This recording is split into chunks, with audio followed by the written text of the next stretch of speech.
পানির ট্যাঙ্কে লুকিয়েছিলেন আওয়ামী লীগের ভাইরাল নেত্রী। চট্টগ্রাম নগরের চকবাজার থেকে আওয়ামী লীগ নেত্রী নাজনীন সরওয়ার কাবেরীকে আটক করেছে পুলিশ। বৃহস্পতিবার রাতে থানার দেবপাহাড় এলাকা থেকে তাকে আটক করা হয়। অভিযানের সময় আটক এড়াতে ওই এলাকার একটি ভবনে পানির ট্যাঙ্কে লুকিয়েছিলেন তিনি।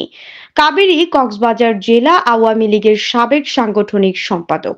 সামাজিক যোগাযোগ মাধ্যমে ফেসবুকে বিভিন্ন বিষয়ে ভিডিও আপলোড করতেন তিনি।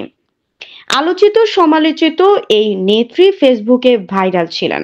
বিষয়টি নিশ্চিত করে চকবাজার থানার উপপরিদর্শক SI হুমায়ুন কবির বলেন, আওয়ামী লীগ নেত্রী কাবেরীকে বিশেষ অভিযান পরিচালনা করে আটক করা হয়েছে।